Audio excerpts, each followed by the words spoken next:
5, 4, 3, 2, 1. नमस्कार, मैं आपका दोस्त अजय पांडे और आप देख रहे हैं मिर्च संवाद। आज के ब्रॉडकास्टिंग में हमारे खास मेहमान हैं समाजवादी पार्टी के युवा नेता मोहम्मद आसिफ अंसारी जी। सर, क्या अपना परिचय दीजिए आप जनता को। सर नमस्कार, मैं आपका सबसे पहले मिर्च संवाद सच का तड़का हर संवाद में सफलता की यात्रा के लिए आपको उज्जवल जीवन की और आपको परमात्मा संसार में सबसे ज़्यादा दिन दुगनी और रात चौगनी सफलता प्रदान करे, इसके लिए और आपका आभार व्यक्त करता हूं कि आपने मुझे आज अपने स्टूडियो में बुलाकर दो बात अपनी पार्टी के और अपने समाज की ओर से रखने का समय दिया। जी बिल्कुल। आसिफ जी, जनता सबसे पहले ये जानना चाहेगी कि आप समाजवादी पार्टी के एक युवा नेता हैं और आपके पास क्या पद हैं, उसके बाद फिर हम बातचीत स्टार्ट करेंगे आपसे। जी बड़े भाई, आपके आशीर्वाद से मैं मौजूदा समय में समाजवादी पार्टी मजदूर सभा में जिलाध्यक्ष हूँ और ऑल इंडिया पसमानदा मुस्लिम महाज से भी मैं जिलाध्यक्ष हूँ मौजूदा समय में। लगातार समाजवादी पार्टी पर ये आरोप लगता आता है कि समाजवादी पार्टी जो है वो युवाओं को बलगलाने का काम करती है और कहीं ना कहीं समाजवादी पार्टी में गुंडई ज़्यादा होती है, तो आप क्या कहना चाहेंगे? सबसे पहला ही सवाल मैंने आपसे पूछा है क्योंकि आप युवा हैं। सर, आपने आज वो क्वेश्चंस कर दिया कि दबाव वाला, कि इसमें एक क्वेश्चन मार्क आपने मेरे सामने रख दिया कि भाई गुंडों की पार्टी। मैं आपसे यही बताना चाहूँगा कि माननीय मुलायम सिंह यादव, सदीय मुलायम सिंह यादव, पूर्व मुख्यमंत्री, पूर्व रक्षा मंत्री, आप कहा करते थे कि ये समाजवादी पार्टी जो है ये युवाओं की पार्टी है और युवाओं ने ही इस देश में हमेशा तख्ता पलट किया है जी। जैसे कि लल्लन यादव पल्लाई जी हो, चाहे राम मनोहर लोहिया जी हो, चाहे सदीय नेता मुलायम सिंह यादव जी हो, चाहे इसमें अपने आप कोई भी पूर्वज हमारे ले सकते हैं, जैसे कि अम्बेडकर साहब हुए, ज्योतिबा फुल्ले हुए, माता फातिमा हुई। भाई बुढ़ापे में तो किसी ने ये काम किया नहीं, जिसने भी किया है वो अपने एक जवानी के दौर में बचपन से लेके अपने अंतिम समय तक आपने मेहनत की है कि समाज को सुधारने के लिए, समाज को आगे बढ़ाने के लिए, समाज में एकता का बंधन में जोड़ने के लिए। लगातार विपक्ष आप पर ये सवाल क्यों खड़ा करता है फिर? मानिए, ये तो हर पॉलिटिकल पार्टी का एक बिंदु होता है कि भाई दूसरी पार्टी को बदनाम करें। अगर कहना नहीं चाहिए और जो बात हकीकत है उसमें छिपना भी नहीं चाहिए जी। कि हम लोगों को, समाजवादी पार्टी के लोगों को बदनाम किया जाता है कि भाई ये गुंडों की पार्टी है। आप बीजेपी उठा लीजिए, आप बहुजन समाजवादी पार्टी उठा लीजिए, आप आजाद समाजवादी पार्टी उठा लीजिए, अन्य कोई भी दल हो कि जिसके अंदर बाहुबल ना हो। जैसे कि अपने सबसे पहले माननीय गृह मंत्री, राज्य मंत्री अपने अमित शाह जी। जी बताएं, क्या बताना चाह रहे हैं? मैं कहना नहीं चाहिए, वो हमारे देश के गृह मंत्री हैं, सॉरी रक्षा मंत्री हैं, कि उनके बारे में बोलना नहीं चाहिए और मैं नहीं कहूँगा, क्योंकि देखो जो अपने राजनेताओं का, वरिष्ठ राजनेताओं का, देश के राजनेताओं का बारे में अपशब्द बोलेगा तो गलत होगा। भाई जो है वो कोर्ट से है। आपने कहा कि सभी पार्टी अपने में दबंग हैं, तो यह जनता जरूर जानना चाहती है कि आखिर दबंग किस प्रकार के दबंग जैसे कि फिर वही बात है भाई, क्रॉस क्वेश्चन के तौर पे आपकी कि ये किस तरीके से है। मानिए, आप समझदार हैं, मेरे बड़े हैं, आप युवा हैं, इसलिए आपने बात कही कि हर पार्टी अपने में दबंग है। तो मैं इसलिए आपसे एक क्वेश्चन कर रहा हूँ, जनता ये जरूर जानना चाहती है आपके नजरिए से क्या दबंग की परिभाषा क्या है? आप कल का ही देख लीजिए, बताएं। भाई बिहार के अंदर चुनाव है भी, जो आगामी 14-16 में रिजल्ट आना है। कल एक यादव समुदाय के व्यक्ति, जो नेता हैं लालू यादव जी के बहुत करीबी रहे हैं, कल उनका मर्डर हुआ है। क्या यह जो सुशासन बोला जाता है नीतीश कुमार जी का, क्या उसके अंदर बीजेपी सम्मिलित नहीं है? आप सोचिए ना कि किस तरीके से कल एक यादव समुदाय का हुआ, मर्डर हुआ नेता का, ये भी तो एक गुंडाई है भाई। आप एक तरफ बोलते हो कि सुशासन कहाँ हुआ? पुलिस उस पर कार्रवाई तो कर रही है। मानिए कौन सी सरकार ऐसी है जिसके अंदर कार्रवाई नहीं होती? नहीं, कहीं ना कहीं आप नीतीश कुमार जी की बात कर रहे हैं, बिहार की बात कर रहे हैं, तो जो ये घटना हुई है उस पर कहीं ना कहीं पुलिस का साफ साफ ये कहना है कि हम इसकी जांच कर रहे हैं और इस पर फिर पूरी तरह से कार्रवाई भी करेंगे। मानिए अगर ऐसा होता तो ये सुशासन नहीं है हमारे हिसाब से। आपके हिसाब अगर हम समाजवादी पार्टी के लोग कोई किसी बात के लिए कोई धरना प्रदर्शन करते हैं तो क्या हम लोगों के ऊपर एफआईआर नहीं होती? और अभी कोई बीजेपी के संरक्षण में पलने वाले दल राजनीतिक जो अपने सामने लगाते हैं, लेकिन एक वो बीजेपी से जुड़े हुए पॉइंट बिंदु हैं, आप लोगों को मालूम है और हर बंदे को मालूम है कि कौन सा बंदा कहाँ है, जी। किस जगह अपनी राजनीति कर रहा है। तो माननीय आप बताइए। बीजेपी का तो साफ साफ कहना है, प्रदेश में मुख्यमंत्री योगी आदित्यनाथ का साफ साफ कहना है किसी को भी नहीं बख्शा जाएगा। अगर आपको लगता है कि ये गलत कोई कर रहा है तो आप उसके खिलाफ कंप्लेन कर सकते हैं, प्रशासन को भी कर सकते हैं, माननीय मुख्यमंत्री जी को भी कर सकते हैं, चाहे वो विपक्ष हो या पक्ष हो, उनको बोलने का हक तो सबको है। क्या कहना चाहेंगे आप? कि पक्ष और विपक्ष, जी आज समाजवादी पार्टी के जितने भी राजनेता पूर्व केसों के अंदर फंसाए गए, जैसे कि माननीय आजम खान साहब, इरफान सोलंकी साहब, जी क्या आपको आज कोर्ट ने बरी नहीं किया? बताएं आप, जनता करा है जी ना? जी आप खुद ही बताइए बड़े भाई, आप मेरे से ज्यादा पढ़े लिखे हो, इंटेलिजेंट हैं, हर रूप में आप मेरे से ज्यादा हैं और हर बच्चा जानता है कि क्या है। आप एक तरफ तो एक पार्टी को बदनाम करने की कोशिश करते हैं।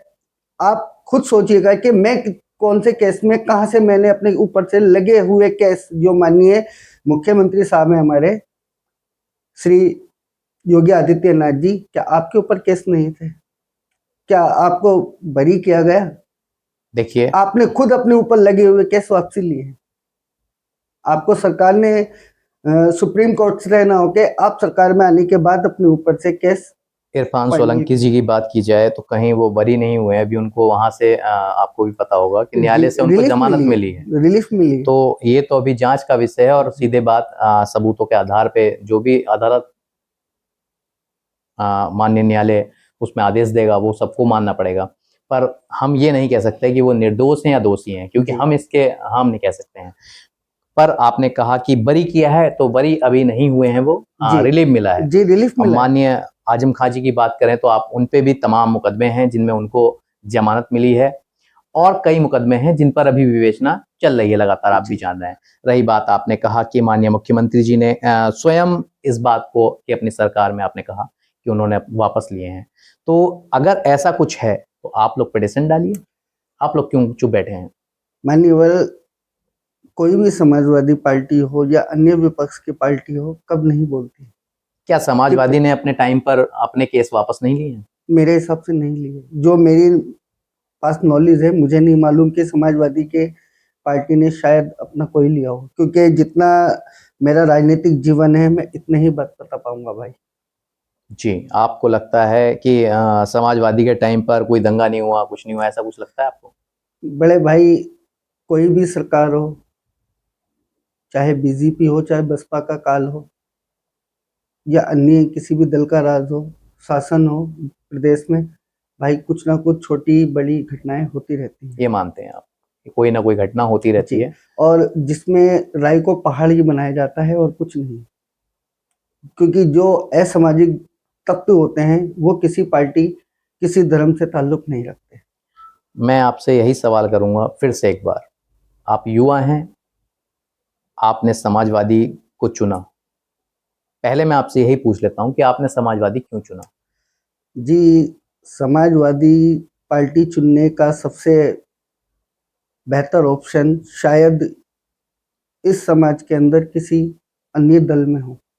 जितना सम्मान, जितना दुलार, जितना प्यार, जितना स्नेह इस समाजवादी पार्टी के छोटे से छोटे, गरीब से गरीब, आदिवासी हो, चाहे वंचित हो, चाहे दलित समुदाय से हो, चाहे अल्पसंख्यक हो, चाहे अन्य दूसरी हमारे समाज से हो, सबका बराबर सम्मान होता है। और समाजवादी पार्टी युवाओं की पार्टी है। समाजवादी पार्टी में सिर्फ दलित, मुस्लिम और पिछड़े लोगों का ही सम्मान होता है? ऐसा हो ही नहीं सकता भाई। आपने ही, पीडीए का मतलब क्या है? मैं तो आपसे ही पूछना चाह रहा हूँ, पीडीए जनता का जरूर जानना चाहेगी ये बात। पीडीए आप का लोग कहीं भी कोई रैली करते हैं या आपके बड़े नेता करते हैं जी तो वहां पर कभी नहीं कहते कि हमें बनियों का वोट चाहिए, हमें ब्राह्मणों का वोट चाहिए, हमें ठाकुरों का वोट चाहिए, ऐसा या हमें ओबीसी समाज का वोट, कोई भी ऐसा ऐसा वोट कभी चाहिए, सैनी का जीवन चाहिए, इस तरह की बात नहीं करते हैं। आप लोग दलित, पिछड़े और वंचित लोगों की बात करते हैं। तो उसमें क्या आप समझ सकते हैं कि दलित और वंचित जो लोग हैं, मैं आपको सीधी सी बात कहता हूँ कि सब समाज में ऐसा होता है कि सभी लोग गरीब हर समाज में हो सकते हैं, और हर समाज में ही लोग पिछड़े, मतलब आप समझ सकते हैं कि जैसे मैं आपको कहना चाहूँगा कि हर समाज में लोग कमज़ोर भी होते हैं, कोई बाहुबली नहीं होते हैं, उनके पास पैसा नहीं होता है, धन दौलत नहीं होता है। हर समाज में ऐसे लोग हैं जिनकी आर्थिक स्थिति सही नहीं है। तो समाजवादी पार्टी की बात करूं मैं और अन्य पार्टियों की भी बात करूं मैं, आप लोग राजनीति में यही बात क्यों कहते हैं कि मुस्लिम, दलित, पिछड़े, वंचित? बड़े भाई, मैं सबसे पहले आपके इस बात का स्वागत करता हूं कि आपने मेरे से इतना बड़ा सवाल एक छोटे से फॉर्मेट में मालूम कर लिया। मैं आपको बताना चाहूंगा कि समाजवादी पार्टी कब टिकट नहीं देती। मैंने टिकट के नहीं अपने कहा, मैंने कहा वोट। नहीं, वोट बैंक के लिए मैं बता रहा जी हूँ ना कि भाई जब टिकट होगा तो वोट बैंक भी बढ़ेगा, जी और वोट बैंक बढ़ेगा तो प्रत्याशी जीतेगा भी। और भदोही वाले ले लीजिए, जो अपने पूर्व राज्य मंत्री रहे, अगर आज वो बीजेपी में चले गए तो इसमें हमारा तो दोष नहीं हुआ, समाजवादी पार्टी का तो दोष नहीं हुआ।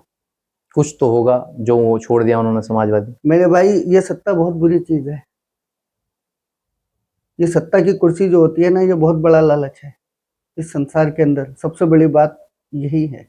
आसिफ जी, मैंने आपसे ये सवाल इसलिए किया, आपने कहा मैं युवा के लिए सबसे अच्छा मौका समाजवादी है। आप युवा हैं, मैंने इसलिए आपसे कहा, देखिए अभी आपने भी इंटरव्यू के दौरान यही कहा, दलित, मुस्लिम, वंचित। आपने नहीं कहा होगा ब्राह्मण, ठाकुर।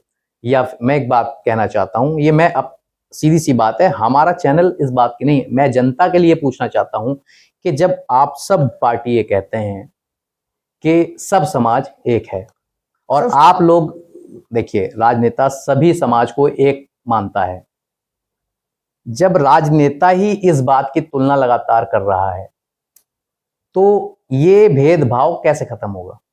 बड़े भाई, आप युवा हैं आपने इसलिए मैंने ये क्वेश्चन जी किया है। अभी मैंने अपने आप को वैसे समाज के बारे में बताया, भदोही बिल्कुल वाले पूर्व विधायक साहब। बिल्कुल। और अभी जो टिकट सबसे पहले सॉरी, टिकट की बात हो रही है, प्रभारी जो बनाया है समाजवादी पार्टी ने 2027 के लिए मेरिट से, कोहली। जी, तो आप भी वैसे समाज से आते हैं।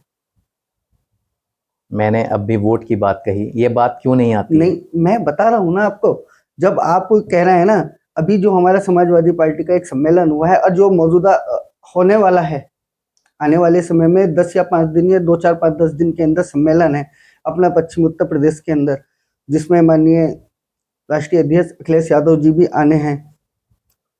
तो गुज्जर समुदाय और अपने चौहान समुदाय, जाट समुदाय को लेकर है संवाद। और इसमें कभी समाजवादी पार्टी ने कभी करा ही नहीं दोहरीकरण कि किसी को या सैनी समाज को। अभी पिछले 2024 लोकसभा चुनाव में भी सबसे ज्यादा अपने दलित समुदाय, ओबीसी समुदाय और अन्य समाज के लोगों को टिकट दिए गए, जी, और जिसमें हमारे प्रदेश की जनता ने बहुजात में आपने पीडीए की एकता को माना, चुना और जिताया, बिल्कुल। आप जिसमें लोगों को 37 सीटें मिली। 37 हम लोगों को सीटें मिली, जिसका मैं बहुत बहुत आभार व्यक्त करता हूं पश्चिम उत्तर प्रदेश की जनता को, पूरे उत्तर प्रदेश की जनता को, चाहे बुंदेलखंड हो, चाहे अपना पश्चिम उत्तर प्रदेश हो, चाहे अपना अन्य। आसिफ जी, मैं आपसे एक सवाल करना चाहूँगा, आप समाजवादी के युवा नेता हैं, फिर मैं यही बात कहता हूँ, इसलिए मैं आपसे एक सवाल करना चाहूँगा। सवाल जनता का है, अगर आप जवाब देना चाहें तो मैं आपसे पूछता हूँ। सवाल ये है कि आपके 37 विधायक सॉरी सांसद 37 हाँ 37 सांसद बने हैं। उन क्षेत्रों में जब वहाँ की जनता उनके पास जाती है, ठीक है, कि सर हमें ये काम है और हमारा ये काम करा दीजिए, तो उनका ये क्यों कहना होता है, चाहे आपके कहीं भी विधायक भी हों, नगीने में ही आपके विधायक हैं और आपके चांदपुर में विधायक हैं। मैं ये नहीं कहूँगा कि मैं इन्हीं को पर्टिकुलर कह रहा हूँ, मैं सब जगह की बात कर रहा हूँ, पूरे उत्तर प्रदेश की बात कर रहा हूँ। और कहीं ना कहीं आपके मनोज पारस जी हैं, वो 3 बार से बन रहे हैं, तो काम कर रहे होंगे इसीलिए वो बन रहे हैं। मैं फिर यही आपसे कहूँगा कि जो आपके नेता हैं और आपके सांसद आपकी पार्टी के हैं, विधायक हैं, उनके पास जब जनता काम के लिए जाती है तो वो साफ ये बात क्यों कहते हैं जनता को कि आपने हमारी सरकार नहीं बनाई इसलिए हम आपका काम नहीं कर पाएंगे। मैं इस बात का जवाब जनता जरूर जानना चाहेगी। आपकी नज़र में ये क्या है, क्या कहना चाहेंगे?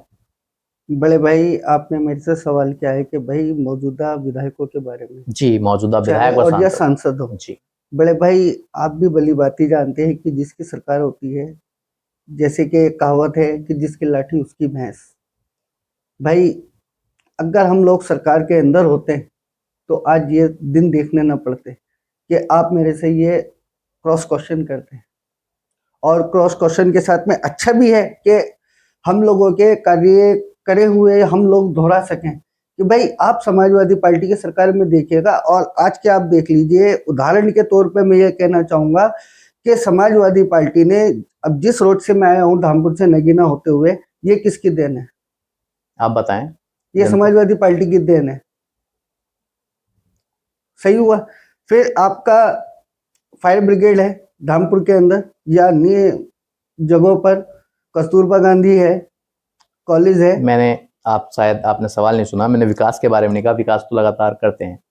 मैंने ये कहा कि जब जनता उनके पास किसी भी काम के लिए जाती है, आपके सांसद व आपके विधायक के पास, जी भाई, तो वो ये शब्द कहते हैं कि हमारी सरकार नहीं है और मैं ये कर नहीं पाऊंगा। तो भाई बहुत सी जगह ऐसा होता है कि आप कितनी भी कोशिश कर लीजिए, सुनवाई नहीं होनी। सरकार अगर विधायक की हो, क्योंकि विधायक के पास में सिर्फ एक निधि तो आती है, निधि से अलग कोई काम नहीं करा सकता। लेकिन जो सरकार की मौजूदा कोई भी हो, बीजेपी हो, सपा हो, बसपा हो या अन्य दलों की हो, वो भाई उसी रूप में काम करते हैं।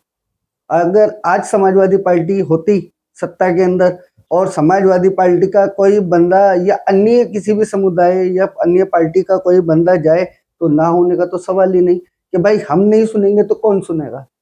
ये तो मौजूदा अपने जो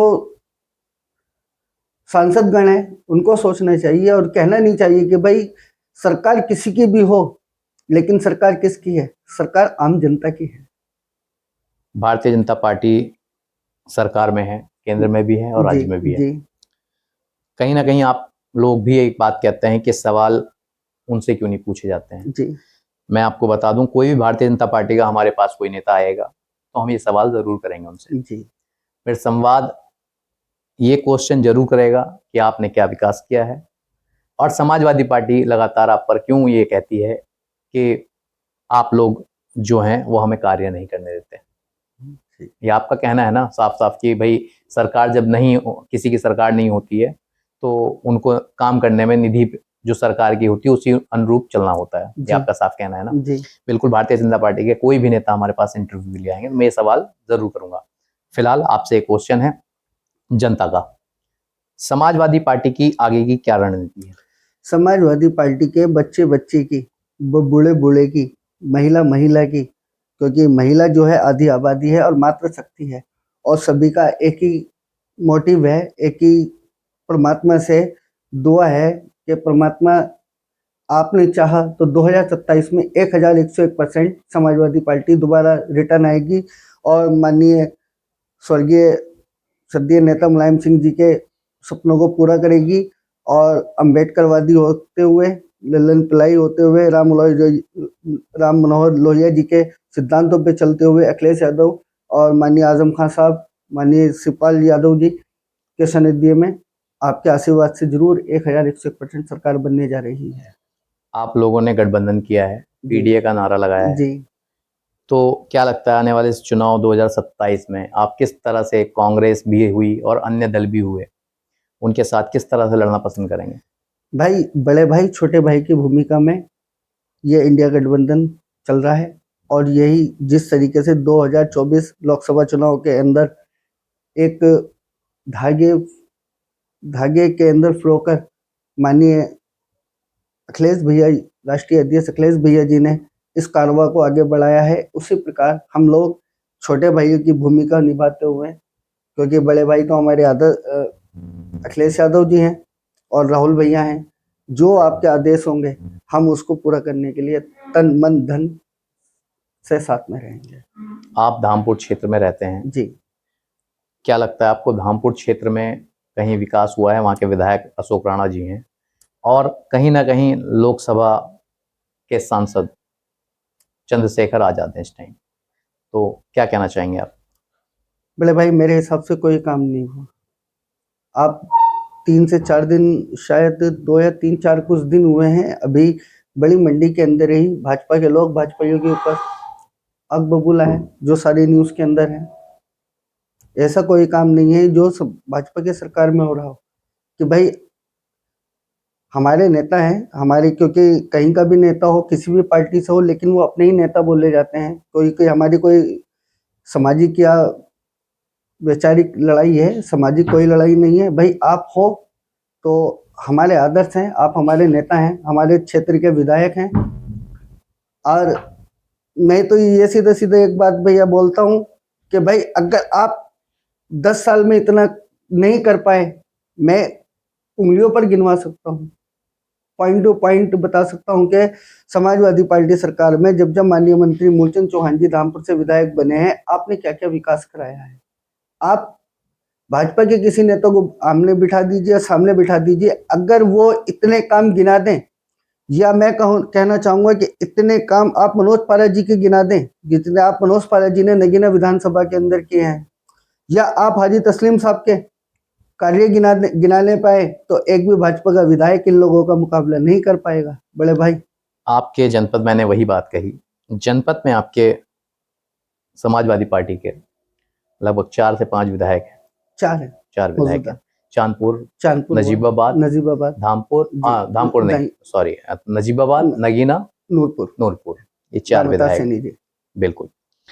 आप लोगों ने कहा कि लगातार विकास हुआ है समाजवादी पार्टी की सरकार में। जब आप सब समाजवादी पार्टी सरकार में आएंगे, अब उनकी निधि में उनको इतना पैसा नहीं मिल रहा, फंड नहीं मिल रहा, सरकार क्या रोक रही है उन्हें काम करने से? भाई जितना भी फंड आ रहा है और मिल रहा है, अभी आपका स्वास्थ्य थोड़ा खराब था माननीय मनोज पारा जी का जी, और आपने आते के साथ एक्टिविटी दिखाई, और उससे पहले भी आप नगीना के अंदर ही रहते हैं, आपने देखते हैं कि आए दिन जितने भी अपना विकास हुआ है माननीय मनोज पारा जी के जरिए हुआ है। आपने कहा मूलचंद चौहान जी ने तमाम विकास कराया माननीय, क्योंकि भाई सबसे बड़े मुझे गर्व है कि मैं धामपुर विधानसभा का रहने वाला हूँ, और माननीय मूलचंद चौहान जी के सानिध्य में मेरे राजनीतिक गुरु भी हैं, और जितना प्यार, जितना दुलार, जितना स्नेह आपने मुझे दिया है, शायद किसी भाई को दिया हो।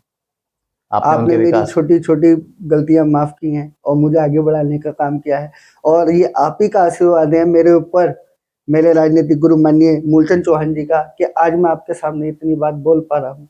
बाकी बड़े बड़े बादशाह आते हैं और कैमरे के सामने आके बोलते तो क्या हिचकिचाने भी नहीं पाते। बिल्कुल, मैं आपसे बड़े सवाल नहीं करूंगा, क्योंकि कहीं ना कहीं आपका राजनीतिक करियर बहुत बड़ा नहीं है जी। अभी आपने शुरुआत की है और कई सीढ़ियां चढ़ना अभी बाकी है। बिल्कुल, मैं आपसे एक क्वेश्चन मैंने आपसे किया था कि आप युवा हैं, आपने समाजवादी ही क्यों चुना? तमाम दल हैं जी। समाजवादी पार्टी एक वो पार्टी है जो, आप मेरे से ही ले लीजिए ना, तो मैं किसी बड़े परिवार का हूँ, कोई ऐसा एक मिडिल क्लास में परिवार से ताल्लुक रखता हूँ। मेरे पिताजी की छोटी सी किराने की शॉप है, और बड़े भाई मैं एक फड़ा लगा के गुड़ बेचने का काम करता हूँ बड़ी मंडी के अंदर, खुले मैदान के अंदर, जिसके लिए एक मात्र धरना मैंने धामपुर के अंदर दिया है, प्रांगण के अंदर दिया था सांकेतिक रूप से। एसडीएम साहिबा से मैंने इजाजत ली थी, तब उसके बाद मैंने धरना प्रदर्शन किया था। ये मैं अतिक्रमण हटाओ, और जिसके फुल प्रूफ मेरे पास मौजूद हैं कि किस रूप में मैंने क्या कुर्बानियां दी हैं। और समाजवादी पार्टी, आप मेरे से बार बार मालूम कर रहे हो कि भाई आपने क्यों चूज करी। एक वाहिद समाजवादी पार्टी वो है जो छात्रों को, युवाओं को साथ में लेकर चलने का काम करती है। आप बहुजन समाजवादी पार्टी में चले जाइए, बहुजन समाजवादी पार्टी क्या यूज करेगी, किस क्षेत्र में काम करेगी? वाम सेफ में? वाम सेफ है क्या? आजाद समाज पार्टी आपकी इस टाइम बढ़ती जा रही है, उसमें लोग जुड़ना पसंद कर रहे हैं, युवा तमाम जुड़ना पसंद कर रहे ये हैं। बड़े भाई, जब बरसात पड़ती है ना तो छींटे चारों तरफ को जाते हैं। मैं बहुजन समाजवादी पार्टी अलग चीज है। बहन माननीय मायावती जी बहुत बड़ी नेता है दलित समुदाय की, और हमारी भी बड़ी नेता है, क्योंकि बड़े नेता का हमेशा सम्मान करना चाहिए। और आपने आजाद समाजवादी आप पार्टी है कहाँ? चंद्रशेखर आजाद को बड़ा नेता नहीं कोई, मानते? मैं कोई बड़ा नेता नहीं मानता अपनी वो- नजरों में। ऐसा क्यों? मैं उनको इसलिए नहीं मानता, सिर्फ वो भटकाने के अलावा, युवाओं को जेल में रासुका लगवाने के अलावा कोई अन्य काम नहीं कर पाते। ऐसा बड़े क्यों? सांसद हैं, सम्मान है आपका, लेकिन सम्मान इस रूप में नहीं है क्योंकि आपने जितने बेगुनाह लोगों के धरने वगैरह दिए, अग्रेसिव ग्रुप में आप गए, आपने बुला लिया, लेकिन आप उन लोगों की मदद नहीं कर पाए। आज कितने बेगुनाह लोग जेलों के अंदर बंद हैं। मैं आपकी बात का जवाब देता हूं, और मैं आजाद समाज पार्टी का कोई प्रवक्ता नहीं हूं, परंतु कहीं भी देखा होगा आपने कि अभी गुलदारों का मामला तमाम आया। जी ठीक है, जी आप कह रहे हैं कि वो युवाओं पर रासुका लगवा रहे हैं, फिर भी युवा उनसे जुड़ रहे हैं आजाद समाज पार्टी से। आप जवाब दीजिएगा, मैं आपसे पूछना चाहता हूं, जनता भी जानना चाहिए, जनता को भी, आप भी जवाब दीजिएगा, क्योंकि हमारी लड़ाई किसी भी नेता से नहीं है। हम तो सिर्फ जनता का सवाल आपसे उठाएंगे, चाहे वो आप हों, और चंद्रशेखर जी भी आएंगे तो मैं उनसे भी ये सवाल जरूर करूंगा कि आपने क्या किया। जो भी आप उन पे इल्जाम लगा रहे हैं, ये जो नहीं, भी इल्जाम लगाने की बात नहीं है भाई। देखो, जो प्रूफ होता है वो प्रूफ होता है और वो साबित होता है। और आप मीडिया बंधु हैं, आप लोगों को मालूम है कि आप किसी को उकसाने की राजनीति करो, जैसे कि आरएसएस करती है, वही काम आज माननीय हमारे सांसद चंद्रशेखर आजाद जी कर रहे हैं। आरएसएस के बारे में आपने कहा, क्या आरएसएस करती है, आपको क्या पता है, बताएं। आरएसएस क्या नहीं करती भाई? देश में सिर्फ तुड़वाने के अलावा, हिंदू मुस्लिम कराने के अलावा क्या काम करती है मेरे हिसाब से? इसका क्या प्रमाण है कि आरएसएस? इसके प्रमाण ये है कि आप देश की आजादी के अंदर बता दीजिए कोई योगदान हो। देश के आजादी में सबका योगदान था, चाहे वो भाई हिंदू हो या आरएसएस का मुस्लिम। नहीं था। ये ऐसे कैसे कह सकते हैं? भाई इसके प्रमाण हैं, बहुत से प्रमाण आते हैं, आप अपनी गूगल सर्च कर लीजिए। तो क्या लगता है आरएसएस उस टाइम किसका, देश की आजादी में किसका वो था? महात्मा गांधी जी हुए? बस महात्मा गांधी अकेला नहीं, चंद्रशेखर आजाद हुए। एक नहीं, लाखों आदमी हैं, हजारों हैं। तो उसमें तो लेकिन आरएसएस शाखा का कोई भी बंदा इस देश की आजादी में कोई सहभागिता नहीं थी। सरदार वल्लभ भाई पटेल आप हुए, लौह पुरुष सपने जी, आपने आरएसएस को बैंड करने का काम किया है। आपने कहा आजादी में कोई योगदान नहीं किया, कोई भी आरएसएस का भी कोई मेरे पास आएगा अगर इंटरव्यू में, उनसे ये सवाल जरूर करूंगा, ये भी करूंगा जी। मैं आपसे ये कहना चाहूंगा कि आजादी के समय पर योगदान तो सबका था जी, योगदान सभी धर्मों का था, सभी समाज का था, सभी जातियों का था। तो सीधी सी बात है, आरएसएस कहीं ना कहीं हिंदू समाज ज्वाइन करता है जी, है ना जी। क्या हिंदू भाइयों ने सहयोग नहीं किया था? नहीं, मैं हिंदू भाइयों को कैसे ना बोल दूं? तो हिंदू भाई हमारे शर्माते हैं, हमारे बड़े भाई हैं। आप बताएं, अगर हो सकता है कि वो आरएसएस ज्वाइन किए हों हिंदू भाई, जी, तो ये कैसे कहा जा सकता है कि भाई मैं आरएसएस के लिए तो मैं माफी मांगूंगा नहीं, लेकिन अगर मेरे किसी हिंदू भाई का इस लाइन को लेके दिल या दुखता है, या कोई भाई उन्हें मेरी ओर से व्यक्तिगत तौर पे कि भाई इसने आरएसएस का नाम लिया, भाई आरएसएस से तो मैं माफी चाहूंगा। सबसे पहले मैं अपने हिंदू भाई से माफी चाहूंगा। मैं आरएसएस के ये तो खिलाफ आपका बोलता रहा व्यक्तिगत, हूँ। देखिए ये तो आपका व्यक्तिगत मामला है कि आप क्या मानते हैं और क्या नहीं मानते हैं। जी, क्योंकि इसका मेरे कोई, पास आज तक मैंने जितना भी गूगल पे सर्च किया है और मैंने किताबों में पढ़ा है, मैंने कभी आरएसएस का एक भी आदमी का नाम बड़े भाई देखिए नहीं देख कई पाया। आप पुराने इतिहास उठा के देखिएगा जी और सर्च करिएगा, जी उसमें तमाम लोगों ने योगदान किया है। जी जब आप पढ़ेंगे तो आपको होगा, क्योंकि आप युवा नेता हैं इसलिए मैं आपसे और भी ज़्यादा इस बारे में चर्चा नहीं करूंगा।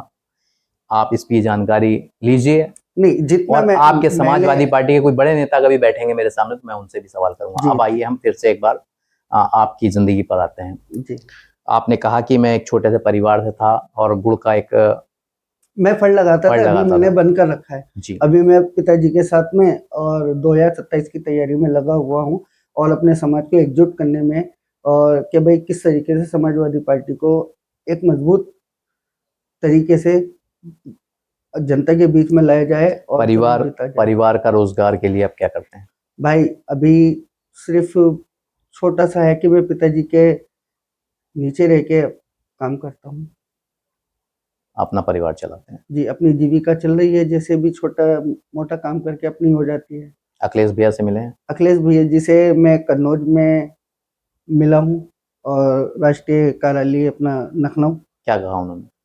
भैया ने हमेशा मुझे प्यार दुलार दिया है और हमेशा जब भी मिले हैं एक छोटे भाई के तरह प्यार किया और गले लगाया, हाथ मिलाया और कहा कि बढ़ो और समाजवादी पार्टी का नाम अपने क्षेत्र में ऊंचा करो और आपके जो राजनीतिक गुरु हैं उनका सम्मान बढ़ाओ। ऐसा उन्होंने कहा। जी, हमेशा जब भी मिला हूँ, और सबसे ज्यादा अगर इसने मुझे समाजवादी पार्टी में मिलता है तो माननीय शिवपाल जी के जरिए मिलता है, क्योंकि अगर मेरा आप लेटर पैड देखेंगे तो सबसे पहले मैं जिलाध्यक्ष के नीचे में सीधा शिवपाल कार्यकर्ता लिखना पसंद करता हूँ, जसवंत सिंह नगर। आपको ये पद दिया गया, जी एक बड़ा पद है, जी क्या सोचकर आपको ये पद दे दिया गया? बड़े भाई, सबसे पहली बात मैं आपसे बताना चाहूँगा कि मैं जिलाध्यक्ष बनने की होड़ में नहीं था और ना मेरा मन था। मेरा मन था कि मैं युवाओं की राजनीति करूं और युवा जनसभा या लोहिया या छात्र सभा या अपना छात्र सभा से मैं चाहता था कि मैं पे किसी रूप में मेरा ज्वाइनिंग हो जाए। मैं पहुंचता हूँ लखनऊ 27 तारीख में। 27 तारीख में पहुंचने के बाद भैया जी अपनी मेरे पास फाइल थी जी, जो मैं दिखाना चाहता था भैया जी को कि किसी रूप में मैं भैया जी तक पहुंच जाऊं, लेकिन कारणवश उस दिन मैं नहीं जा पाया भैया जी के पास में, जी, क्योंकि आप भैया जी कर रहे थे बिहार में जाने की तैयारी, रथ आपका तैयार हो रहा था, तो मैं आपसे नहीं मिल पाया। लेकिन एक उदासी, क्योंकि राजनेता के बीच में जाओ अगर ना मिले तो थोड़ी उदासी होती है, लेकिन अपने मन को मजबूत करते हुए मैं सीधा चाचा जी के आवास पर पहुंच गया। चाचा जी के आवास पर कुछ अपने वरिष्ठ समाजवादी पार्टी नेता मौजूद थे, जी, जैसे कि अपने मेरठ के कुछ लोग मौजूद थे, गाजियाबाद के, और अपने पूर्वांचल के कुछ लोग मौजूद थे। वहाँ पे चाचा ने मेरे से इशारे से कहा कि बेटा थोड़ी देर आप आवास पे मिले। सरकारी आवास पे मैं पहुंचता हूँ, विक्रमादित्य मार्ग। वहाँ पर पहुंचने के बाद में मैं कुछ देर इंतजार करता हूँ। 10 से 15 मिनट बाद चाचा शिवपाल जी आप आ जाते हैं, और आप आते के साथ, क्योंकि जो सैकड़ों लोग होते हैं वहाँ पे मौजूदा, दर्जनों सैकड़ों लोग रोज ही आते हैं आपसे मिलने के लिए। जी। आप आते हैं और पहली रो तीसरा नंबर मेरा था, और मिलने मैं का। जी इस तरीके से राइट हैंड साइड से शुरू होती है रो, आप के पास में जाता हूँ, नमस्ते करता हूँ, और बेटा आज बहुत दिनों बाद आना हुआ आपका।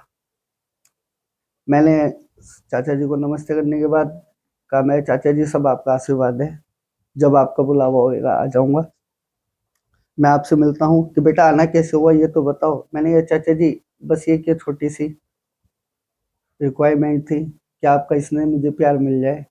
चाचा जी कंधे पे हाथ मारते हैं, कहते हैं, और सबसे बड़ा मैं सौभाग्यशाली हूँ कि मुझे आदर्श चौहान भाई जैसा एक नेता मुझे मिला है अपने समाज के अंदर, समाजवादी पार्टी के अंदर आदर्श चौहान भाई जैसा कोई नेता नहीं है कि जिसने सबसे पहले मुझे चाचा शिवपाल जी से मिलवाने का सौभाग्य प्राप्त किया था। वो दिन है 2021 जी। और आज का दिन है। मैं जब चाहता हूँ आप चाचा शिवपाल जी से मिल लेता हूँ और अपनी बात, अपने दिल की बात चाचा जी के सामने शेयर कर देता हूँ। कैसे व्यक्ति हैं? चाचा जी शिवपाल जी ऐसा शायद समाजवादी पार्टी या अन्य दलों में शायद ही कोई नेता ऐसा हो, शायद ही ऐसा हो, मैं फिर कहूंगा शायद ही कोई ऐसा नेता हो कि जो अपने कार्यकर्ताओं के लिए लखनऊ ना देख, धामपुर ना देखे, ना लखनऊ देखे। अगर आप चाचा शिवपाल जी के कार्यकर्ताओं के ऊपर बात आती है तो चाचा शिवपाल जी 2 मिनट नहीं लगाएंगे और वो धामपुर आ जाएंगे। बिल्कुल। मैं आपके फिर से मैं एक क्वेश्चन बताना भूल गया था आपको, मैं फिर से वहीं शुरुआत करता हूँ।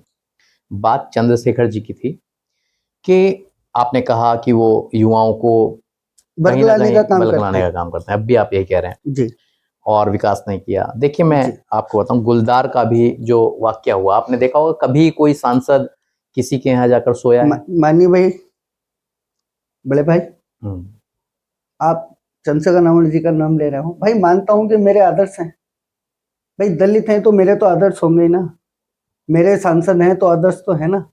नहीं, सांसद हैं, वो बात आपने कहा कि वो बलगलाने का काम करते नहीं, हैं। बरगलाने का मैं बताता हूँ ना। आप ये बताइए कि आप जब 2024 में तैयारी कर रहे थे, आपने हमेशा ये कहा कि मैं गठबंधन का प्रत्याशी हूँ, गठबंधन का प्रत्याशी हूँ। आप साबित करें ना कि आप किस चीज से हैं। देखिए, कहीं ना कहीं एक मामला सामने आया था हमारे, जी और ये हम प्रूफ करके नहीं बोलते, कि जब वो चुनाव लड़ना चाह रहे थे और गठबंधन में लड़ना चाह रहे थे, तो उनको ये कहा गया कि आप, जब वो एक राष्ट्रीय अध्यक्ष हैं अपनी पार्टी के स्वयं, तो किसी और के चुनाव चिन्ह से क्यों लड़ेंगे? तो उनको ये शर्त रखी गई कि आप हमारे चुनाव चिन्ह से लड़ें। आप एक बात बताइए, कोई भी राष्ट्रीय अध्यक्ष जब खुद अपनी पार्टी का है तो वो दूसरे के चुनाव चिन्ह से कैसे चुनाव लड़ देता? माननीय जी, बड़े भाई, आप, मानता हूं कि आप तो धोखा तो उनके साथ हुआ। आज नहीं भाई, आपसे कहा गया है कि भाई आप नगीना लोकसभा में ना जाएं। भाई देखो, अंदर की बात बड़े नेता जाने, जी, क्योंकि जो आप लोगों के बीच में चल रही है, और माननीय सांसद जी का स्टेटमेंट मैंने भी सुना है भी कुछ दिन पहले ही, जी, जो न्यूज में आपका मैंने सुना है। आपने दुनिया भर की बात कही कि भाई मेरे साथ धोखा हुआ, ये हुआ। कहाँ से हुआ आपके साथ धोखा? आपको कहा गया है कि आप नगीना लोकसभा में ना लड़े। भाई जो समाजवादी पार्टी का गढ़ है, आप चाहते सहारनपुर से लड़ लीजिए, आप हाथरस से लड़ लीजिए। तैयारी उन्होंने यहाँ से की होगी। नहीं तो भाई कौन, अगर भाजपा चाहे,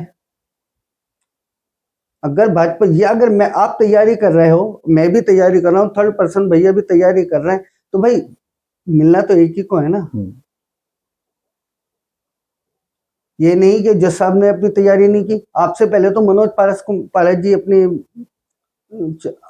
तैयारी कर रहे थे नीलम पारस जी के लिए, अपनी वाइफ के लिए। चलिए, आप मानते हैं कि कहीं ना कहीं उनको नगीना से नहीं लड़ना चाहिए? नहीं, अच्छी बात है, आप लड़े और जीते।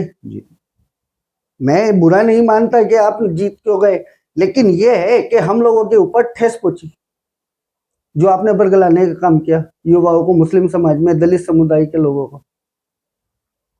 आपके समाजवादी पार्टी के भी कैंडिडेट थे यहाँ। अगर जनता, आप कह रहे हैं कि समाजवादी का गढ़ है, तो जनता ने उन्हें क्यों नहीं वोट दिया, उन्हें क्यों नहीं जिताया? भैया, अगर जब आप, हवा जब चलती है ना, रुझान जब आता है, क्योंकि मुस्लिम समाज और दलित समुदाय के अंदर एक ही आवाज थी कि किसी भी रूप में बीजेपी को रोकना है, और इंडिया गठबंधन की भी आवाज यही थी कि किसी न किसी रूप में बीजेपी को रोकना है।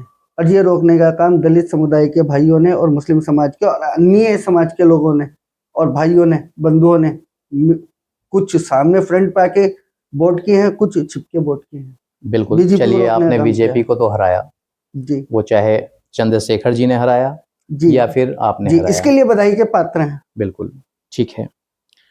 सवाल वही खड़ा होता है, आपने कहा कि उन्हें नगीना से, जैसे उन्होंने लड़े और जीते, ठीक है। मैं देखो पॉलिटिकल बात सीधा सीधा कहना चाहूंगा भाई, ना तो वो मेरे कभी मेरा बुरा किया है, चंद्रशेखर आजाद जी ने, माननीय राष्ट्रीय अध्यक्ष आजाद समाज पार्टी, ना तो मेरे साथ उन्होंने कभी गलत व्यवहार किया है, जब भी मिले हैं छोटे बड़े भाई के नाते छोटे भाई से मिले हैं, क्योंकि राजनीतिक हूँ तो भाई कहीं ना कहीं संबंध होते हैं एक दूसरे से, व्यक्तिगत तौर पे या वैचारिक तौर पे।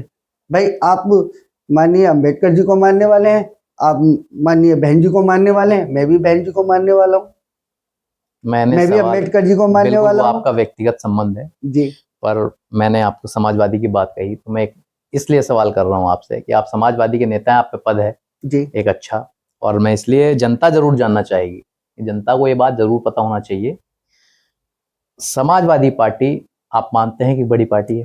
जी, मानते हैं ना? अपने तीसरे नंबर की पार्टी है मौजूदा समय में बिल्कुल भारत में। आप मानते हैं? जी, भारत में तीसरे नंबर की पार्टी आप मानते हैं समाजवादी पार्टी? जी, आजाद समाज पार्टी का एक पहला कैंडिडेट जी, चंद्रशेखर आजाद, जी, आप मानते हैं ना कि उनका तो कहीं नाम ही नहीं था?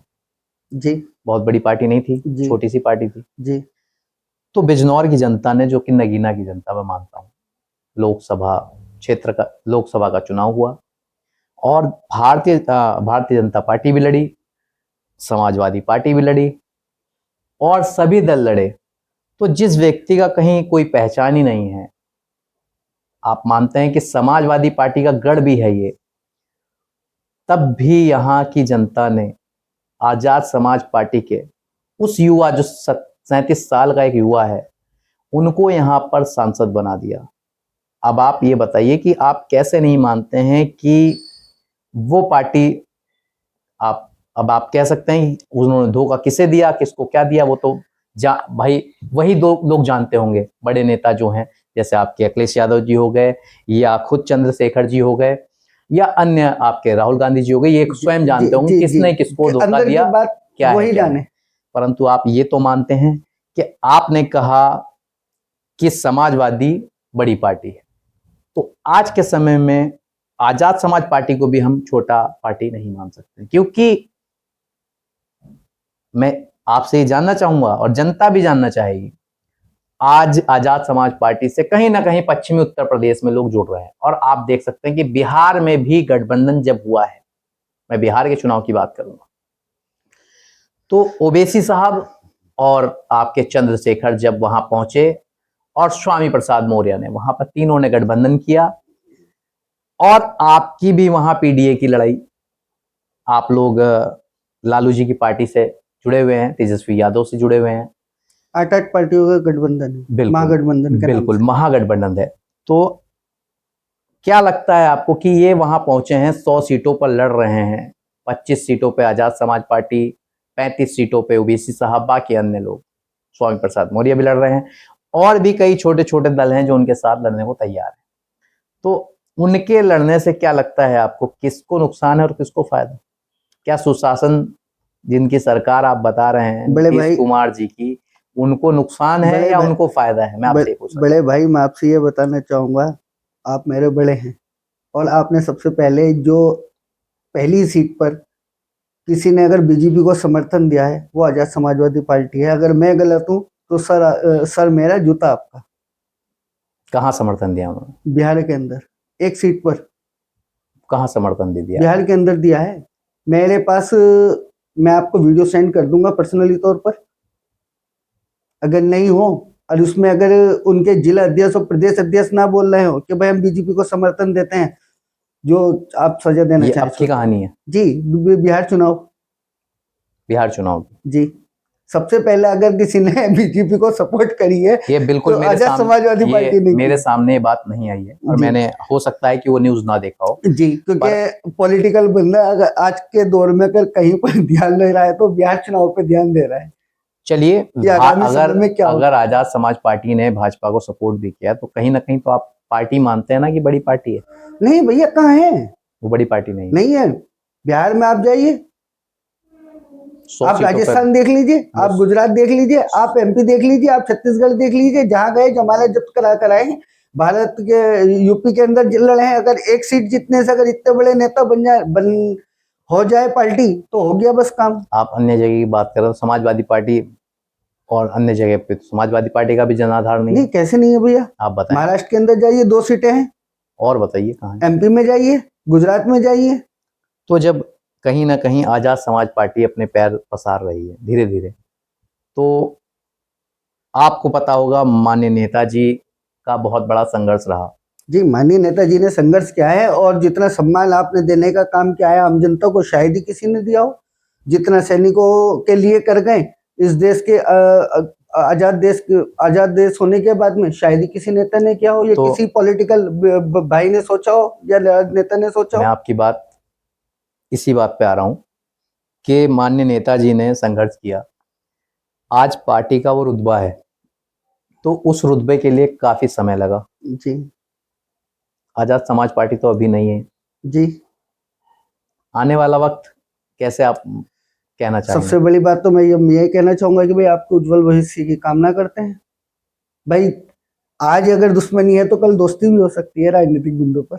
या आप मानते हैं कि उनसे दोस्ती हो सकती है? हो सकती है भाई, ये संसार बहुत बड़ा है। कभी अब आपके पृथ्वी बड़े गोल है। आपके बड़े नेता देख रहे हो कभी इस बात पे? नहीं भाई, ये संसार बहुत बड़ा है और पृथ्वी गोल है।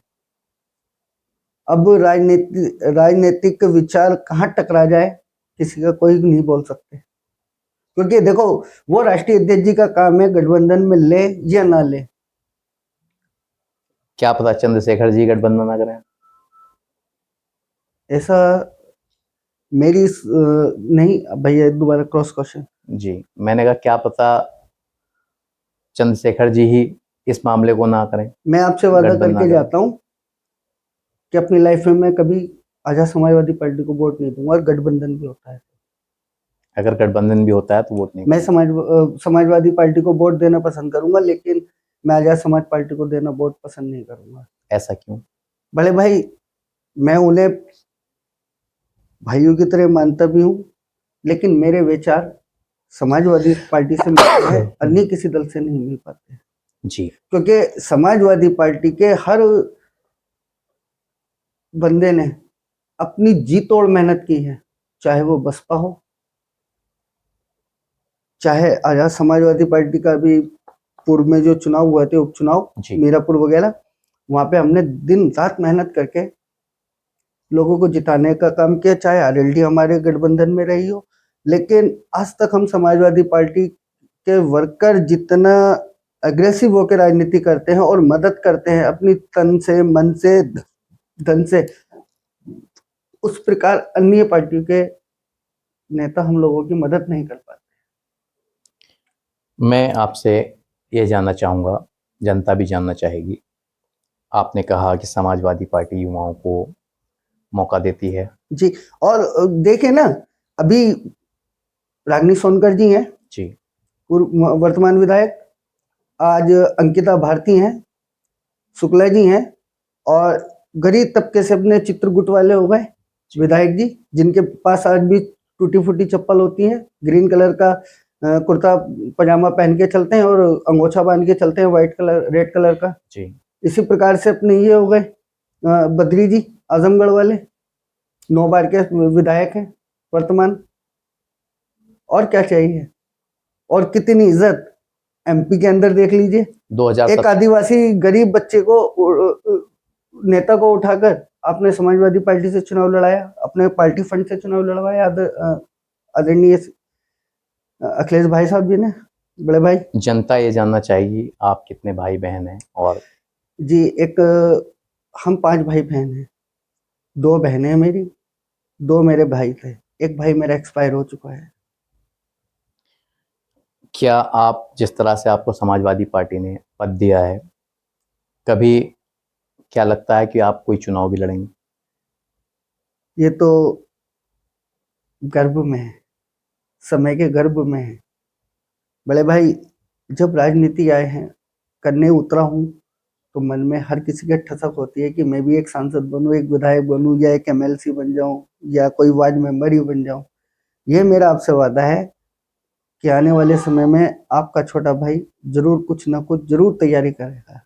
आपका प्यार, आपका स्नेह बस मुझे चाहिए, बाकी ना मुझे पैसे की जरूरत है। पैसा जितना है मेरे पास, चाहे 100 रुपए है, मैं उससे भी खुश खुश हूँ। अपनी बीवी बच्चों में, अपनी पार्टी के लोगों के बीच में आपका बस प्यार मोहब्बत, यही सब भाई बंधु हिंदू मुस्लिम एक धागे से फिरोज में पड़े रहें फूलों की माला की तरह, बस और क्या चाहिए। अगर आसिफ, समाज के अंदर विश्वास है, पढ़ा एजुकेशन है और आपके पास स्वास्थ्य के लिए सुविधाएं हैं, तो भाई सच्ची मैं नहीं मानता कि कोई लाइफ गुजार सकता है। और सभी राजनेताओं को अपना आदर्श मानता हूँ, वो चाहे किसी भी पार्टी के हो, लेकिन एक विचार की लड़ाई थी मेरी, विचार की लड़ाई, और विचार की लड़ाई हमेशा मेरी रहेगी। आप युवा हैं, आपका संघर्ष के बारे में जनता जरूर जानना चाहेगी कि क्या संघर्ष रहा आपको यहाँ तक पहुँचने के लिए। मेरा संघर्ष तो भाई सबसे पहले तो अपनी पार्टी के लोगों से ही रहा। जैसे कि जितनी भी मेरी पार्टी के लोगों ने या बीजेपी के लोगों ने, सबसे पहले तो भाई मैं यही कहूंगा कि मेरी पार्टी के खिलाफ मैंने सबसे पहले ऑब्जेक्शन उठाया, बगावत, कि वो इस रूप में उठाया कि भाई टिकट के ऊपर माननीय मंत्री मूलचंद चौहान जी तैयारी कर रहे थे, हम लोग सब तैयारी कर रहे थे, और आपको भी मालूम है कि माननीय मूलचंद चौहान जी सन 1992 से समाजवादी पार्टी के साथ जुड़े हुए हैं और सन 1976 से राजनीतिक सफर आपका चालू है जी। मैं सबसे पहले माननीय पूर्व मंत्री नईमुल हसन साहब, नूरपुर से आप विधायक थे, आपने धामपुर के अंदर आपको टिकट हुआ, सबसे पहले मैंने आपका विरोध किया और समाजवादी पार्टी से मैंने इस्तीफा दे दिया। फिर उसके बाद मैंने बहुजन समाजवादी पार्टी ज्वाइन की, और उसके बाद जब चाचा प्रगतिशील समाजवादी पार्टी में थे, आपने प्रगतिशील समाजवादी पार्टी में आदर्श चौहान भाई हमारे उस समय किसान मोर्चा में पद पे म्योनित थे, किसी याद नहीं आ रहा जी, कोई नहीं। उसके बाद में ऐसा हुआ कि मेरी बात चली रही थी, तो 2023 चुनाव नगर पालिका आ जाता है बीच में जी। बाबू भाई रस्तोगी हैं अपने धामपुर में, और उस दिन भाई नईम साहब, कपिल गुज्जर साहब, दुल्लर साहब, कमाल अख्तर साहब और अन्य कम से कम 10 से 15 लोग माननीय पूर्व जिलाध्यक्ष अनिल यादव जी के आवास पर लोग एकत्रित हुए थे, और इसमें जिसमें स्वागत समारोह था उसमें आपने मुझे मिलवाया, और सभी ने कहा कि हमारा भाई है, हमारा बेटा है, कि अगर गुस्से में चला गया है, ये किसी कारणवश चला गया है भाई, लेकिन जो पट कथा थी वो पट कथा तो ये हो गई भाई, हकीकत बात तो ये है। फिर उसके बाद में अपना मैं जुड़ने के साथ साथ में, लेकिन मैं पार्टी ज्वाइन नहीं करा था, तो 2000 हम लोग 4 से 5 लोग हम इकट्ठे होते हैं और माननीय सिपाल जी के पास जाते हैं, और जो अक्सर मैं लगाता भी हूँ, जिसमें आपने समाजवादी पार्टी आपने भी ज्वाइन कर ली थी, समाजवादी पार्टी प्रगतिशील का विलय समाजवादी पार्टी में हो गया था, आप चाचा सिपाल जी के थ्रू हम समाजवादी पार्टी में नहीं ज्वाइन की। उसके बाद में अनिल यादव जी ने के जरिए मैं जिला कार्यकारिणी सदस्य बना, जिला कार्य सदस्य के बाद में मैं व्यापार सभा में जिला उपाध्यक्ष पद में मिला, उसके बाद में युवा जन सभा में बड़े भाई मुझे जिला सचिव बनाया गया, माननीय हनी फैसल वर्तमान जिला अध्यक्ष युवा जन सभा, और उसके बाद में गोयल साहब में अपने व्यापार सभा के आपने मुझे जिला अध्यक्ष बनाया था, जिला उपाध्यक्ष बनाया था जी। आज मैं आपके बीच में दो प्रकोष्ठों में जिला अध्यक्ष हूँ, एक पसमंदा महाज ऑल इंडिया मुस्लिम पसमंदा महाज की ओर से, और एक समाजवादी पार्टी मजदूर सभा की ओर से, जिसमें माननीय धनीलाल श्रमिक जी का मैं तहे दिल से धन्यवाद पेश करूंगा कि आपने मुझ जैसे एक छोटे कार्यकर्ता को आज जिलाध्यक्ष बनाने का सौभाग्य प्राप्त किया। आप धन्य धन्य, कोटि कोटि आपको नमन करता हूं कि आपने एक गरीब के बेटे को आज आपने जिलाध्यक्ष बनाने का काम किया, कि जहां आज राजनीति रुपए पैसे के बल पर है, लेकिन आपने मेरा रुपया पैसा न देख के, सूरत और कपड़े न देख के, आप देख लीजिए कैसे कपड़े पहन रखे हैं। आपका मन साफ होना चाहिए जी, कपड़े कोई नहीं देखता जी। तो बड़े भाई अब आप लगा लीजिए कि समाजवादी पार्टी की विचारधारा क्या विचारधारा। अखिलेश यादव जी से कुछ कहना चाहेंगे आप हमारे मंच के माध्यम से? अखिलेश भैया जी से मैं यही कहना चाहूँगा कि अखिलेश भैया जिंदाबाद। और अखिलेश भैया सिर्फ आपसे एक विनती है कि आप जब जब भी मैं आपके पास जाता हूँ आप मुझे स्नेह प्यार तो देते ही देते हैं, लेकिन भैया जी थोड़ा सा समय मुझे 1 या 2 मिनट का एक्स्ट्रा दे दीजिएगा बस कि मैं अपनी क्षेत्र की बात आपके बीच में रख सकूं। बस इतना ही कहना है। जी। और चाचा जी से?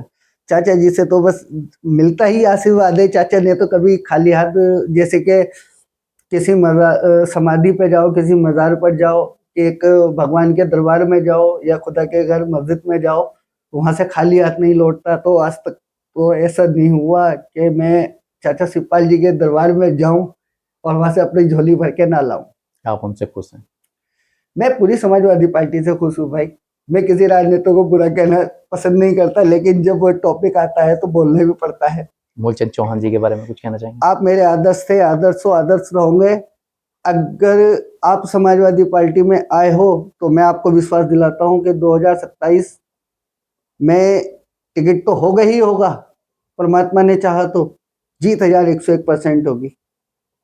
आप दावा कर रहे हैं? ये दावा नहीं, चैलेंज है भैया, ये मोहब्बत है। धामपुर क्षेत्र में, धामपुर विधानसभा तो जीतेंगे जीतेंगे। साथ में आपके आने से अपने, चाहे मनोज पारस जी हो, चाहे कोई भी आए किसी भी सीट पर, समाजवादी पार्टी 8 की 8 सीट जीतने का काम करेगी 2027 में। ये चैलेंज है। मैं फिर से एक बात कहूंगा जी। आप कहेंगे घुमा फिरा के वहीं आ जा रहे हैं जी। क्या आजाद समाज पार्टी चुनौती नहीं बनेगी या भारतीय जनता पार्टी? कोई चुनौती नहीं है भैया। आप बसपा भी तो थी, बसपा भी तो रही है ना हमारे क्षेत्र में।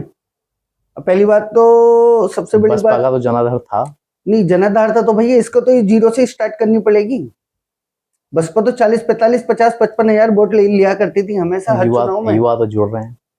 युवा, फिर वही बात, तो फिर बुजुर्ग कहाँ जाएंगे? बुजुर्ग भी जुड़ रहे हैं। कहाँ जुड़ रहे हैं आप बताइए? कि जितने भी लोग आज बहुजन समाजवादी पार्टी कहते हैं, चाहे आपके वर्तमान पूर्व जिलाध्यक्ष राजेंद्र चौधरी जी हो, हाँ आप हमसे मालूम करें ना कि कितने लोग बहुजन समाजवादी पार्टी के, आजाद समाजवादी को खड़ा करने वाले हैं, जिन्होंने लुटिया डुबोई है बहुजन समाजवादी पार्टी की। इस पश्चिम उत्तर प्रदेश के अंदर आज आजाद समाजवादी पार्टी ज्वाइन कर रहा हो तो क्या नेता हो गए? और जो हमारे पूर्व के समाजवादी पार्टी के लोग थे वो हमारे बड़े थे, आज भी उनका सम्मान है दिल में। आज जब आमने सामने हमारी मुलाकातें होती है तो बड़े भाई छोटे भाई वाली होती है और सभी का एक ही होता है। क्या हमारे बड़े भाई आरिफ कुरैशी साहब वापसी नहीं आए? आपका मानना यह है कि समाजवादी पार्टी 2027 में 1101% जीतेगी बड़े भाई। अब मिठाई छोटा भाई लेके आएगा मैं मीठा कराने के लिए। बिल्कुल, हमारे चैनल के माध्यम से आप ये बात कह रहे हैं तो 2027 में हम इंतजार जरूर करेंगे आपकी मिठाई का जी। और मैं जनता को, अगर आप कोई मैसेज देना चाहें, आप अपना नाम लेकर, अपना पद बताकर उन्हें जरूर मैसेज दें। भाई सबसे पहले तो मैं आप लोगों का धन्यवाद पेश करूंगा। मेरे संवाद पर आने के बाद में जितनी मुझे नॉलेज थी मैंने आपको बताया। अगर मेरी नॉलेज के कारण, किसी गलती के कारण अगर किसी भाई की भावनाओं को ठेस पहुंचती है तो मैं उससे क्षमा चाहूँगा। और क्षमा चाहने के बाद में आपसे ये कहना चाहूँगा कि 2027 जो विधानसभा चुनाव हमारे उत्तर प्रदेश के अंदर होना है, उसमें आप समाजवादी पार्टी को जिताने के लिए जरूर वोट करना। और आपसे यह प्रार्थना करूँगा कि आप भली भांति जानते हैं और देखते भी आए हैं कि समाजवादी पार्टी जब सत्ता में आई है तो आपने किस तरीके से इस प्रदेश को आगे बढ़ाने का काम किया है, कि आपने किस विकास दर से काम किया है, कि कितना आप चाहे एम्बुलेंस उठा लीजिए, चाहे सड़कों का जाल उठा लीजिए, चाहे विधवा पेंशन योजना हो, चाहे छात्रवृत्ति हो, चाहे जो भी बीमारी की योजनाएं हो, सभी समाजवादी पार्टी सरकार में बहुत अच्छे तरीके से, चाहे लैपटॉप बांटने का काम हो, चाहे मेट्रो चलाने का काम हो, चाहे यमुना एक्सप्रेस हाईवे बनवाने का काम हो, वो समाजवादी पार्टी की सरकार में हुआ है। अब आगे क्या करने का विचार है समाजवादी पार्टी?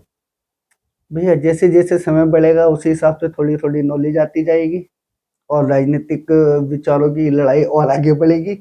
और आपका आशीर्वाद रहा और हमारे जितने भी सीनियर नेता हैं जो आज समाजवादी पार्टी से चले गए हैं, भैया उनसे यही अनुरोध करेंगे कि आप आइए, आप समाजवादी पार्टी फिर ज्वाइन कीजिए और इस कारवा को आगे बढ़ाने का काम कीजिए।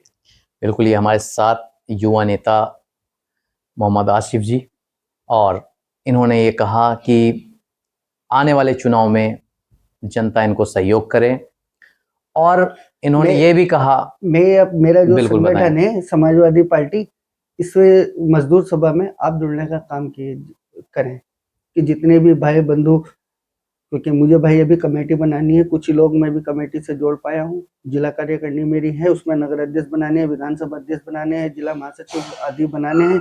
तो भाई आप उस संगठन से जुड़े, जैसे जैसे आप समाजवादी मजदूर सभा मजबूत होगी, ये आपका भाई मजबूत होगा, आपका भाई मजबूत होगा तो आप मजबूत होंगे। बिल्कुल, इन्होंने बताया कि जो भी मजदूर सभा में ज्वाइन करना चाहता है वो इनसे मिले, धामपुर ये रहते हैं। और मैं चाहूँगा कि आप बता दें धामपुर में आप कहाँ आपसे मिल सकते हैं, अगर कोई आपसे मिलना चाहे तो। आप मुझे एक कॉल कर दीजिएगा, जहाँ आप कहेंगे आपके पास में छोटा भाई हाजिर हो जाएगा। बिल्कुल, आसिफ जी ने साफ साफ कहा है कि समाजवादी पार्टी को ज्वाइन करें युवा, और कहीं ना कहीं आने वाला समय समाजवादी का है, ये आसिफ जी का कहना है। और इन्होंने साफ साफ हमें भी कह दिया है कि 2027 में मिठाई देंगे। ये तो आने वाला वक्त बताएगा कि आखिर सरकार किसकी बनती है, कौन विधायक बनते हैं, कौन नहीं बनते हैं। फिलहाल तो भारतीय जनता पार्टी, यहाँ पर भारतीय जनता पार्टी की सरकार है, केंद्र में भी और राज्य में भी। और आसिफ जी ने अपनी बात रखी, और इन्होंने ये भी कहा कि अगर मैं युवा हूँ, नया नेता हूँ, और अगर मेरे से कोई गलती भी हुई तो उसके लिए इन्होंने क्षमा मांग लिया है। आपको बता दें कि इसी तरह से मिर्च संवाद लगातार ये कोशिश करता है कि हम ये नहीं मानते हैं कि कोई छोटा नेता है या बड़ा नेता है, नेता नेता होता है। और हर कला में, चाहे वो कोई भी कला हो, चाहे वो राजनीतिक हो या फिर फिल्मों की दुनिया हो, हॉलीवुड हो या कोई भी क्षेत्र, खेल जगत का हो, हम हर जगत के लोगों को आपके सामने लाएंगे और हम ये दिखाएंगे आपको अपने जो प्रोग्राम है सफलता की यात्रा में, ये दिखाएंगे कि उनकी यात्रा कैसे शुरू हुई और वो कैसे सफलता उन्होंने हासिल की। हम फिर से मिलेंगे आपके साथ किसी और मेहमान के साथ, तब तक के लिए नमस्कार। धन्यवाद।